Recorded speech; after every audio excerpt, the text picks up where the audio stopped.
हाँ तो बच्चों, आज हम मासिक परीक्षा जून जो गवर्नमेंट स्कूल में होती है उसका कक्षा 10 क्लास 10 10th जून 2024 मासिक परीक्षा हिंदी NLH ऐच्छिक विषय, जिनका ऐच्छिक विषय है NLH ऐच्छिक विषय ऑब्जेक्टिव प्रश्नोत्तर हम बताने जा रहे हैं। आप लोग इसे अच्छी तरह से सुनेंगे और इसको तैयारी करेंगे। आपको मैट्रिक परीक्षा में काफ़ी अच्छा स्कोर होगा। ऑब्जेक्टिव तैयारी होनी बहुत ज़रूरी है, यही आपको पास कराएगा, फेल की संभावना नहीं रहेगी। इसलिए आप इसकी तैयारी अच्छे ढंग से करेंगे और मेरे चैनल को सब्सक्राइब करेंगे, लाइक करेंगे, कमेंट करेंगे और शेयर करेंगे। मैं आपकी सारी विषयों का ऑब्जेक्टिव की तैयारी मैं अपने YouTube चैनल माध्यम से आपको करवा दूंगा। तो पहला क्वेश्चन देखिए, जिस स्वर के ऐच्छिक विषय है हिंदी NLH जिनका है 10th में, वो देखेंगे। जिस स्वर के उच्चारण में एक मात्रा लगती है उसे क्या कहते हैं? जिस स्वर के उच्चारण में एक मात्रा लगती है उसे क्या कहते हैं? हर्ष स्वर। देखिए, दीर्घ स्वर होता है, हर्ष स्वर होता है, प्लुत स्वर होता है, गुरु स्वर होता है। तो दीर्घ स्वर नहीं होगा जिसमें क्या है, उच्चारण में एक मात्रा लगती है, जैसे हर्षऊ, हर्षी, यानी एक मात्रा लगती है तो उसको हम लोग क्या कहेंगे? हर्ष स्वर। यानी पहला क्वेश्चन का आंसर आपका बी ऑप्शन हर्ष स्वर, हर्ष स्वर एकदम तैयार कर लीजिएगा। यानी कि एक मात्रा जिसमें लगती है, जिस स्वर के उच्चारण में एक मात्रा लगती है उसे हर्ष स्वर कहते हैं। जैसे हर्षई, हर्षऊ, है ना। दीर्घ स्वर कहते हैं दीर्घऊ, दीर्घई, ये सब दीर्घ स्वर हुआ। और प्लुत स्वर है जिससे क्या कहते हैं, जिसमें दीर्घ स्वर से भी ज्यादा समय लगता है या ज्यादा बोलने में समय लगता है, उसको हम लोग प्लुत स्वर कहते हैं। तो हर्ष स्वर होगा पहला का आंसर, ध्यान कर लेना है, याद कर लेना है। अब आइए दूसरा क्वेश्चन। दूसरा क्वेश्चन है, लिखित भाषा की सबसे छोटी इकाई है। लिखित भाषा की सबसे छोटी इकाई देखिए, शब्द ऑप्शन ए में है शब्द, बी में है पद, सी में है वर्ण, डी में है वाक्य। तो लिखित भाषा की सबसे छोटी इकाई को हम वर्ण कहते हैं, यानी सी नंबर। यानी लिखित भाषा की सबसे छोटी इकाई वर्ण है। वर्ण से ही अ आ हर्षई दीर्घई ए ऐ ओ औ क ख ग घ, ये सब क्या है? वर्ण है। इसी से हम लोग शब्द बनाते हैं, वाक्य बनाते हैं। तो इसको हम लोग लिखित भाषा की सबसे छोटी इकाई का आंसर हो जाएगा दूसरा का सी, वर्ण। अब आइए तीसरा क्वेश्चन। निम्नलिखित में कौन विकल्प विजातीय स्वर का उदाहरण है? विजातीय स्वर जो अलग हो, ठीक है। तो विजातीय स्वर जो अलग अलग स्वर से मिलके बनता है उसको हम विजातीय स्वर कहते हैं। तो विजातीय स्वर पहला ऑप्शन है ओ और आ, नहीं, एक ही जैसा उच्चारण है। हर्षई दीर्घई बी ऑप्शन है, वो भी एक ही जैसा उच्चारण है। हर्षऊ दीर्घऊ सी नंबर, वो भी एक ही जैसा उच्चारण है। ओ और ई हर्षी दोनों अलग अलग उच्चारण है। तो विजातीय स्वर इसमें हो जाएगा आंसर डी। ओ अलग उच्चारण है और हर्षई का भी अलग उच्चारण है और सब समान उच्चारण है, ये दोनों अलग उच्चारण है। तो विजातीय माने अलग अलग स्वर, तो मतलब दोनों अलग स्वर से मिलकर बना हो, तो उसको हम विजातीय स्वर कहते हैं। ओ और ई, यानी डी ऑप्शन हो जाएगा। अब आइए चौथा क्वेश्चन। चौथा है, वह कोरोना से मर गया। यह वाक्य किस कारक का उदाहरण? कोरोना से, कर्ता ने, करण से, है ना, आपादान से। देखिए आपादान से भी होता है से, तो देखिए करण से भी से होता है, करण का भी कारक चिन्ह से है, आपादान का क्या कारक चिन्ह भी से है। लेकिन कहता मर गया यानी बिछो, जहां विच्छो हो, अलग हट जाए, दूरी का भाव हो, टूटने का भाव हो, क्रोध का भाव हो, वहां हम लोग आपादान, करण से का भी कारक चिन्ह से है, आपादान का भी कारक से है कारक चिन्ह, तो यहाँ हम बिछो का यानी अलगाव का, यानी कोरोना से मर गया वो जा रहा है, तो इसको हम आपादान से मारेंगे, आपादान कारक हो जाएगा, करण नहीं होगा, आपादान होगा, आपादान, क्योंकि करण और आपादान दोनों का कारक चिन्ह से है, लेकिन यह बिछो को दर्शाता है, अलग होने का दर्शाता है, बीमारी से मरने का दर्शाता है, तो इसको हम लोग आपादान कारक, जुड़ाव जहां होगा, अपनापन जहां होगा, जुड़ा हुआ जहां होगा, वो सब करण, वहां करण कारक चिन्ह आएगा, और अलगाव में आपादान कारक। ध्यान रखना है, बार बार पूछता है अब करण और आपादान में। अब पांचवा क्वेश्चन देखना है। पांचवा क्वेश्चन है, दुग्ध शब्द है, देखिए दुग्ध क्या है, पहला ए है तत्सम, बी है तद्भव, सी है देशज और डी है विदेशी। तो देखिए दुग्ध जो है, दूध तद्भव है, हम लोग हिंदी शुद्ध हिंदी में दूध बोलते हैं, और तत्सम शब्द यानी संस्कृत का रूप दुग्ध, तो दुग्ध हो गया इसका, तत्सम यानी संस्कृत का रूप हो, जो शब्द में संस्कृत का भाव आए, संस्कृत भाषा का भाव आए, वो हम तत्सम कहते हैं, और आसान भाषा में, और तद्भव जो हम शुद्ध हिंदी बोलते हैं उसमें उस शब्द का जो उपयोग होता है उसको हम तद्भव कहते हैं, और देशज यानी कि हम लोग देहाती भाषा में जो बोलते हैं, देहात में रेटे करके जो बोलते हैं, बहुत तरह का शब्द, डिबिया, लोटा, ये सब है, ये देशज है, और विदेशज है जो अंग्रेजी शब्द का प्रयोग करते हैं हिंदी में, उसको विदेशी भाषा कहते हैं। तो ये हो गया आपका ए, तत्सम, तत्सम, तत्सम हो गया, ठीक है। इसको हमको तत्सम को लगाना है चिन्ह, तत्सम, ए ऑप्शन, ठीक है। दूध शब्द तत्सम हो गया क्योंकि संस्कृत भाषा से मिलता जुलता है। अब आइए 6 नंबर क्वेश्चन है, तो वर्ण, तो वर्ण का उच्चारण स्थान, त थ द ध क्या चीज से बोला जाता है, दंत से बोला जाता है, क ख कंठ से, चौ छ तालु से, और तो थ दंत से। तो इसका आंसर है, यानी तो थ बोला जाता है दंत से, तो इसका ऑप्शन बी नंबर दंत हो जाएगा, दंत, यानी तो थ ये सब बोला जाता है दंत से, याद कर लेना है, आपके परीक्षा में भी आ सकता है। अब आइए 7वां नंबर क्वेश्चन, तो 7वां क, क्वेश्चन थोड़ा इसका लिख देते हैं, क प्लस स में हलंत प्लस अ प्लस मो में हलंत और प्लस आ, ये क्वेश्चन है। इसको जोड़ के क्या बना सके, इतना वर्ण के मेल से क्या बनेगा, तो देखिए क स आधा स अ मो आ, इसका जोड़ेंगे अक्ष, क स अ से अक्ष हुआ, जिससे छ अक्ष, मो आ से मा, तो क्षमा, ये अक्ष हो गया, क स अ से क आधा, ये क हलंत स हलंत अ, ये से अक्ष हो गया, इसका जोड़ से अक्ष हो जाएगा, और मो हलंत आ से मा, यानी इसका अर्थ हो गया क्षमा। तो ऑप्शन नंबर सी, इसका आंसर 7वां का आंसर सी हो जाएगा, क्षमा।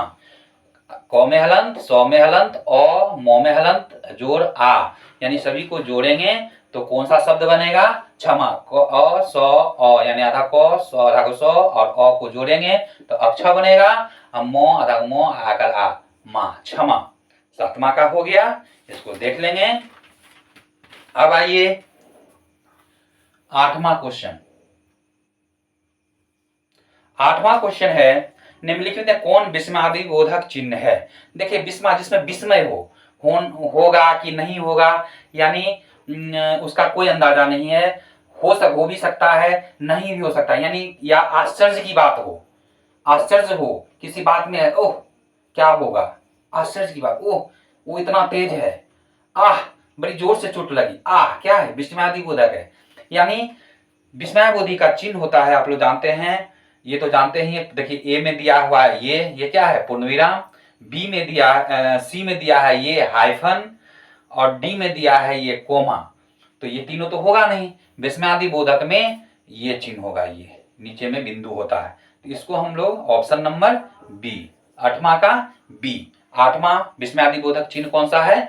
ये डरीड खींच देना है, नीचे एक छोटा सा बिंदु होता है, तो ये आपको बी हो गया विस्मयादि बोधक चिन्ह।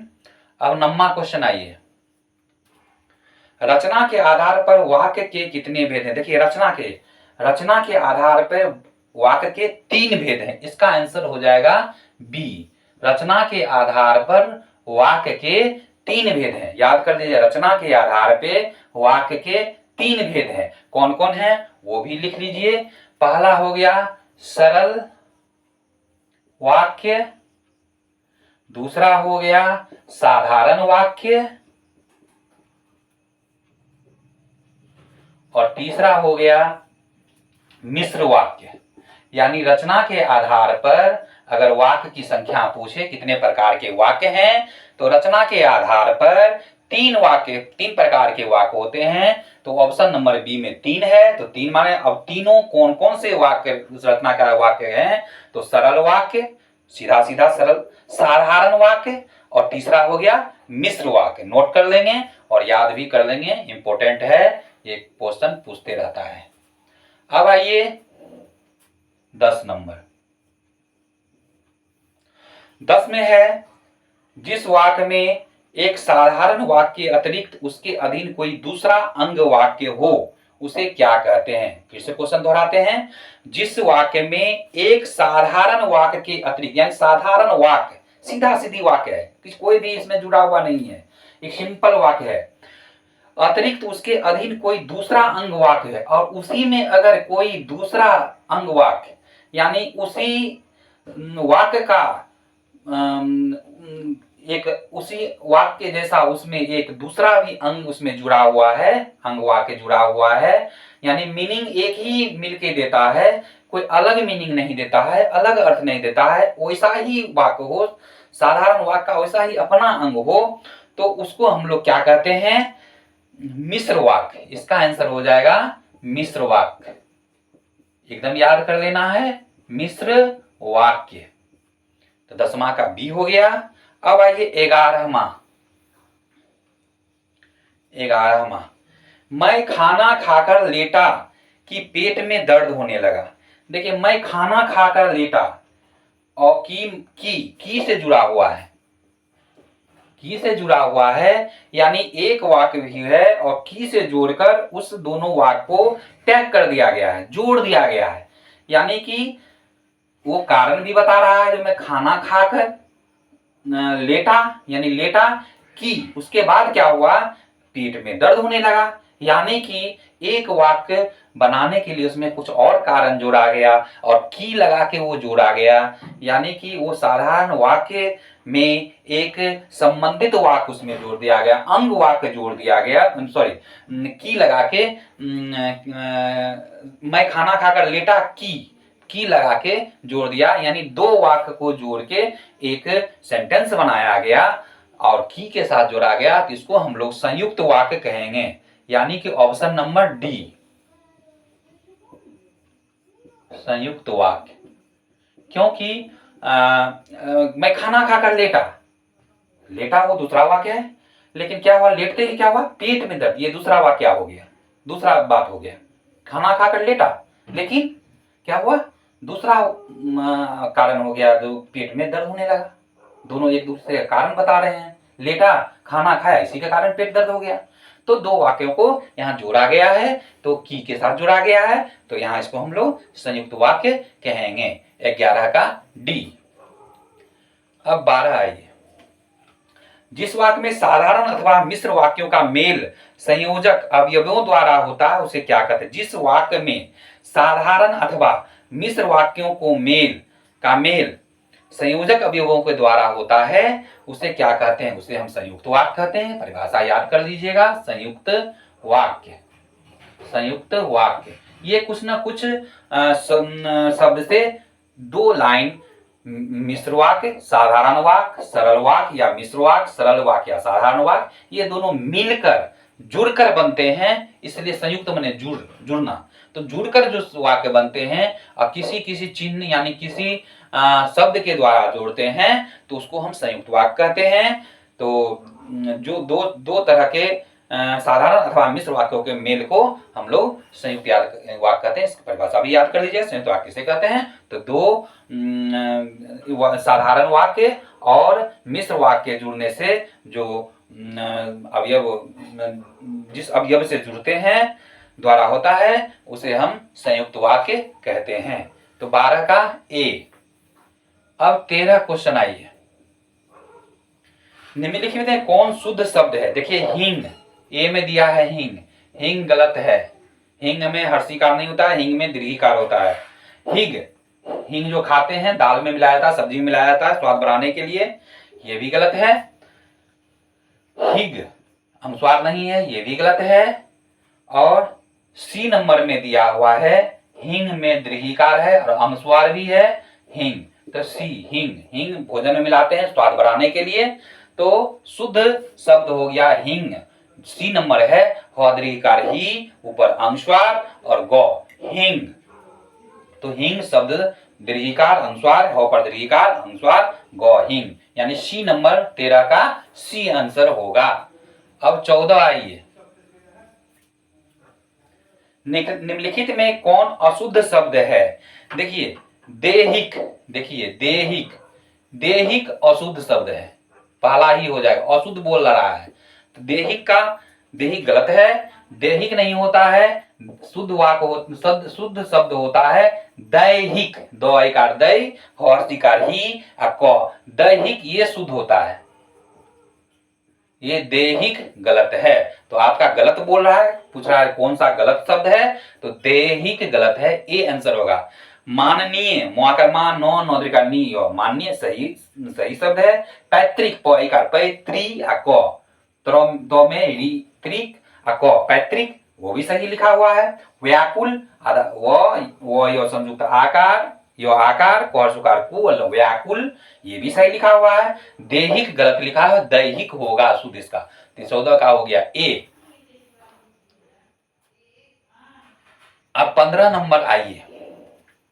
सेना किस संज्ञा का होता है? देखिए सेना व्यक्तिवाचक, जातिवाचक, समूहवाचक, भाववाचक। देखिए संज्ञा पढ़े हैं, संज्ञा में संज्ञा के प्रकार जो होते हैं। तो सेना, सेना में बहुत सारे सिपाही होते हैं, पुलिस होते हैं, क्या कहते हैं सैनिक होते हैं। तो सैनिकों का समूह है सेना, तो इसलिए समूहवाचक यानी समूह को दर्शाता है। सेना में किसी एक के बारे में नहीं बोल रहे हैं, सेना में बहुत सारे सैनिक होते हैं, तो उनको हम क्या कहेंगे समूहवाचक, यानी सी समूहवाचक। सेना समूह का बोध कराता है, तो यह समूहवाचक संज्ञा कहलाएगा। समूहवाचक संज्ञा का उदाहरण सेना है। 15 का सी। 16 हुंड्रू का जलप्रपात शीर्षक पाठ की विद्या है। माने हुंड्रू का जलप्रपात आपके पाठ्य पुस्तक में एक लिखा गया है, रचना है। तो हुंड्रू का जलप्रपात कामता प्रसाद सिंह काम ने लिखा था। कामता प्रसाद सिंह ये लेखक हैं। हुंड्रू का जलप्रपात वो क्या है?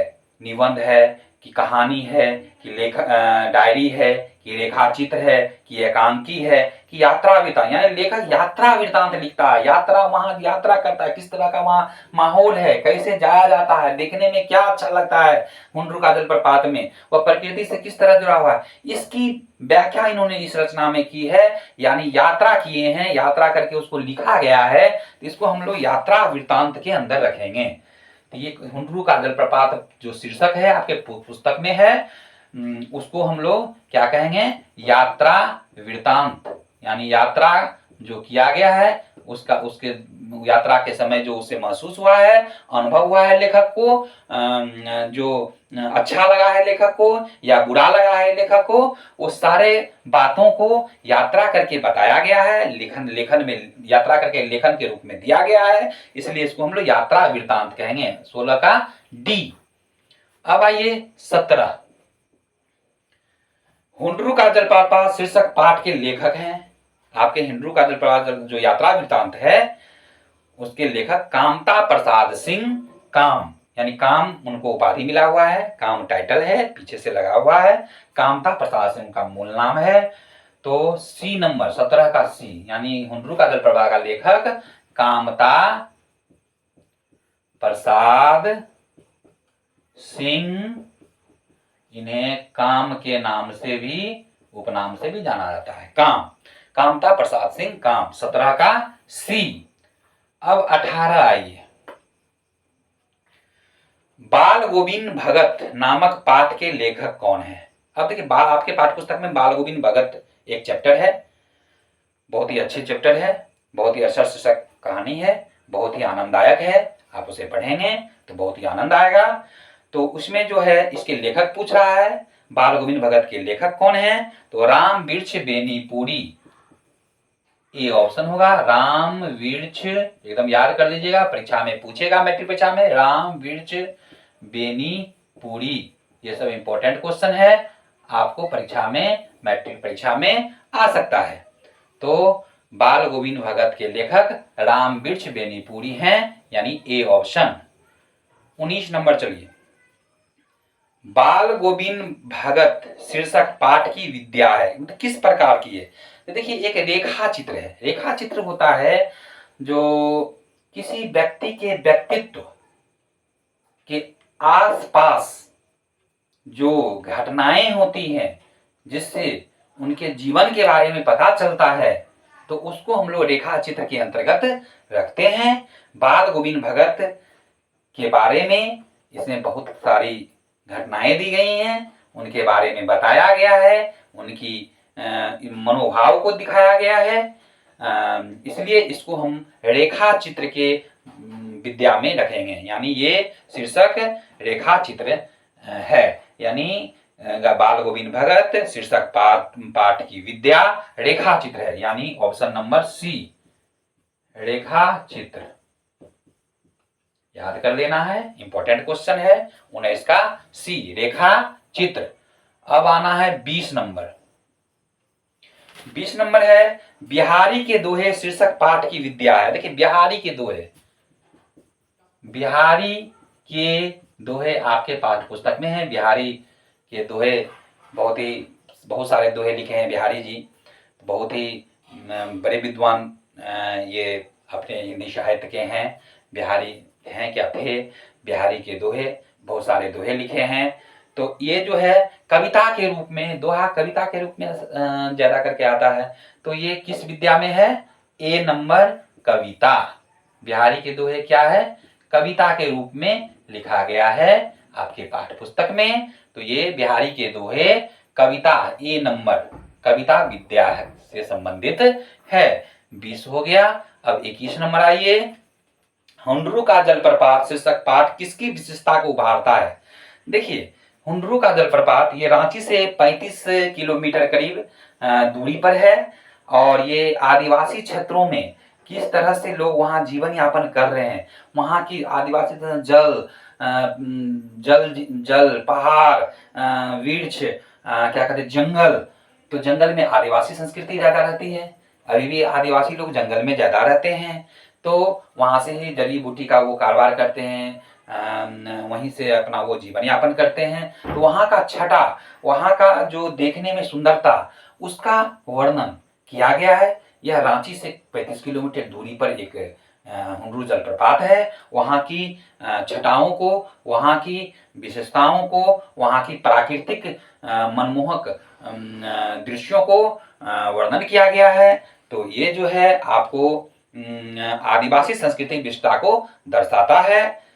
तो इसमें इसका आंसर हो जाएगा सी, आदिवासी संस्कृति की विशेषता को दर्शाता है। हुंडरू का जलप्रपात जो है आदिवासी क्षेत्र, जो गांव से संबंधित है, वहाँ आदिवासी लोग रहते हैं, वहाँ की प्रकृति के बारे में दिखाया गया है, वहाँ की मनमोहक दृश्यों के बारे में दिखाया गया, आदिवासी संस्कृति किस प्रकार वहाँ डेवलप है उसके बारे में दिखाया गया है। इसलिए इसका आंसर हो जाएगा आदिवासी, सी नंबर, आदिवासी संस्कृति की विशेषता को दर्शाया। 21 का हो गया सी। अब 22 नंबर आइए।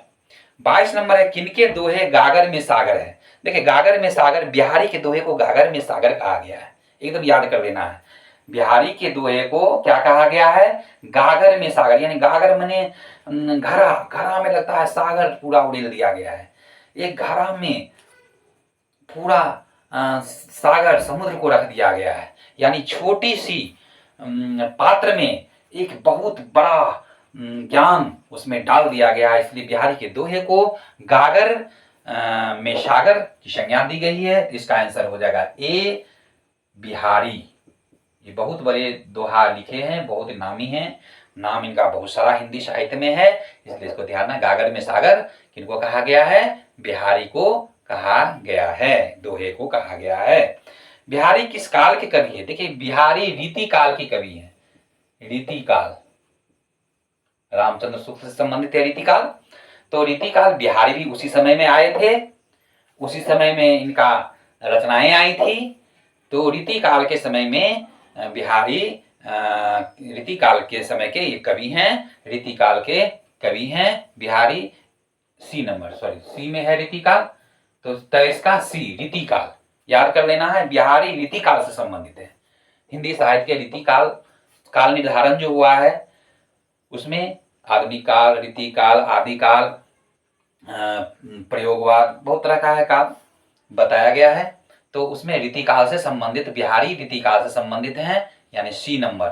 24 नंबर आइए, छोटा नागपुर किसका टुकड़ा है? देखिए, छोटा नागपुर स्वर्ग का टुकड़ा कहा गया, स्वर्ग का टुकड़ा, यानी लगता है वहां का जो मनोरम दृश्य जो है ना, लगता है कि स्वर्ग का परिचय करा देता है, लगता है हम लोग स्वर्ग में हैं। इतना ना वहाँ तालाब, पोखर, झरना, क्या कहते हैं, बहुत सारे धातु, प्राकृतिक संपदा, बाग, जंगल, बहुत सारे मनोरम दृश्य, वहाँ ऐसे ऐसे सीनरी देखेंगे, लगता है जो हम स्वर्ग में आ गए हैं। इसलिए छोटा नागपुर को स्वर्ग का टुकड़ा माना जाता है, क्योंकि उसका दृश्य वहाँ का बहुत मनोरम है, लोग वहाँ घूमने जाते हैं, एंजॉय करने जाते हैं। तो इसलिए 24 का आंसर हो जाएगा सी। छोटा नागपुर किसका टुकड़ा है? लगता है स्वर्ग का टुकड़ा है। बहुत साहित्यकार, बहुत इतिहासकार छोटा नागपुर के बारे में विशेषताओं को बताया है, इसलिए छोटा नागपुर को स्वर्ग की संज्ञा दी गई है। अब आइए 25 नंबर, रांची से हुंडरू कितना मील दूर है? देखिए, 13 मील, 14 मील, 27 मील, 30 मील। तो देखिए, रांची से हुंडरू की दूरी 35 किलोमीटर है। किलोमीटर में पूछे तो 35 किलोमीटर मारना है, ये मील में दे रहा है, लेकिन किलोमीटर में पूछेगा, अगर मील में नहीं दिया, किलोमीटर में पूछा है, तो रांची से हुंडरू की दूरी 35 किलोमीटर। 35 किलोमीटर को यहाँ मील ऑप्शन में मील से दिया है, तो मील निकालने के लिए कहा है, 1 मील बराबर होता है 1 मील बराबर होता है 1.625 किलोमीटर। 1 मील बराबर होता है 1.625 किलोमीटर। तो 35 किलोमीटर बराबर क्या होता है? तो 1.625 को 35 से गुना कीजिए,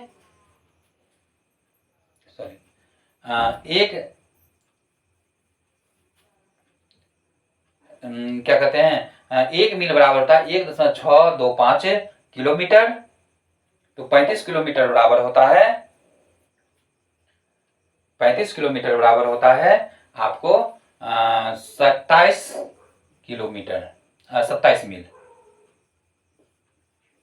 इसका आंसर हो जाएगा, किलोमीटर में देगा तो 35 किलोमीटर मारना है, और मील में देगा तो 27 मील मारना है, लगभग में 27 मील आता है।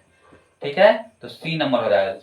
यानी कि आपके पाठ्य पुस्तक में दिया हुआ है रांची से हुंडरू तक की दूरी आपको 27 मील है, किलोमीटर में पूछेगा तो 35 किलोमीटर मानना है, क्योंकि 1 मील बराबर 1.625 किलोमीटर होता है, तो 27 मील बराबर 35 किलोमीटर होगा, गुना कर देना है,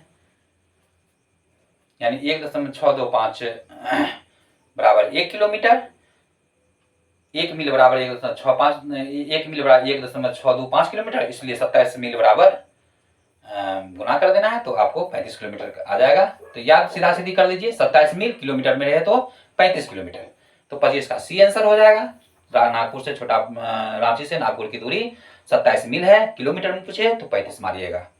अब आइए 26, द्रुत गति शब्द का अर्थ क्या है? द्रुत माने तेज होता है, और गति माने चाल, यानी अधिक चाल से चलना।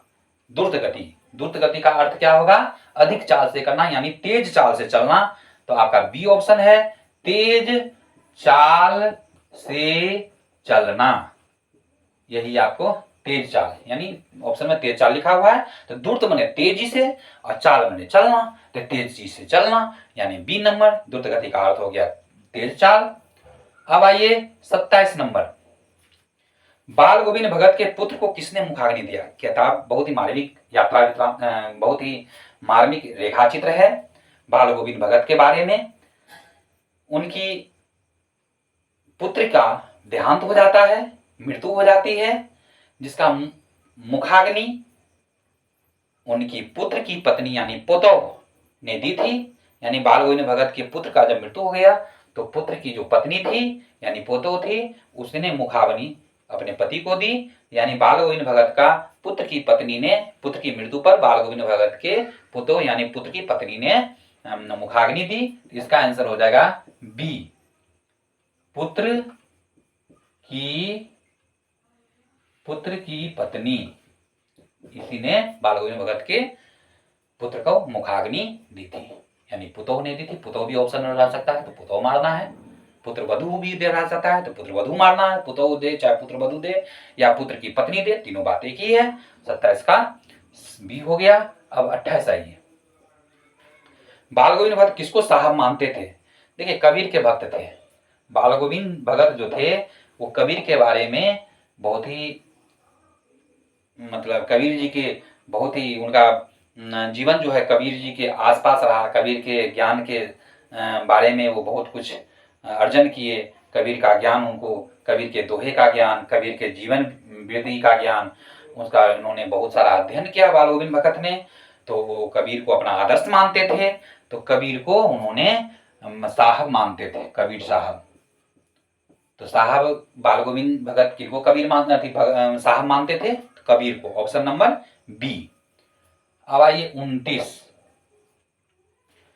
बाल गोविंद भगत क्या बजाते हुए गीत गाते थे। देखिए बाल गोविंद भक्ति में लीन थे, सगुन भक्ति धारा के जो राम भक्त कबीर थे, सगुन भक्ति धारा में थे कबीर जी,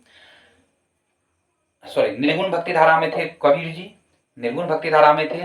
तो वो एक वाद्य यंत्र बजाते थे, खंजरी। खंजरी होता है, आप देखे होंगे जो ट्रेन व्रेन में या कहीं गांव में कुछ साधु महात्मा ऐसा या फकीर ऐसे करके एक गोलाकार होता है, नीचे में झुंझुना टाइप का रहता है, ऐसे ढम ढम बजाता है, वही खंजरी है, ऐसे का रहता है। ऐसे यहाँ पर वो बजने वाला जो है लगा रहता है, झनझन करता है, इस पर ढोलक जैसा उसका हाथी रहता है, यानी ऐसे ऐसे मारते हैं, वो खंजरी कहता है। तो बाल गोविंद भगत जी खंजरी बजाते थे। तो इसका आंसर हो जाएगा ए, याद कर लीजिएगा, खंजरी। ऐसे करके बजाने वाला आता है, डम डम, छोटा होता है, ऐसे से बनाते हैं, उसमें झाल लगा रहता है, झाल भी बजता है और ढोलक जैसा आवाज भी निकलता है, खंजरी, वो छोटा होता है। अब 30 आइए, 30 नंबर, सुभग शब्द का अर्थ क्या है। अब देखिए सुभग शब्द का अर्थ यानी इसका मीनिंग क्या है, पर्यायवाची क्या है। देखिए सुभग को हम भाग्यशाली भी कह सकते हैं, भाग्यशाली, समृद्ध, सुखी, सुंदर, ये सब इसको हम कह सकते हैं। यानी सुभग मने सुभग, सु मने अच्छा, सुभग मने आपको सुभग को भाग्यशाली भी कह सकते हैं, समृद्ध भी कह सकते हैं, सुखी भी कह सकते हैं, सुंदर भी कहते हैं। यहाँ ऑप्शन में आपका सुंदर है, डी नंबर, तो 30 का हो जाएगा आंसर डी, सुंदर। सुभग मने अच्छा होता है, सुंदर होता है। तो इस तरह से 30 क्वेश्चन का आंसर हम लोग दे दिए हैं।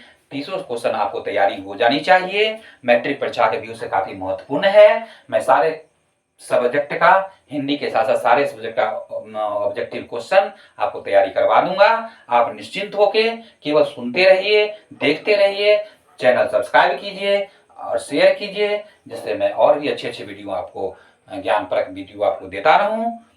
ठीक है, नेक्स्ट क्लास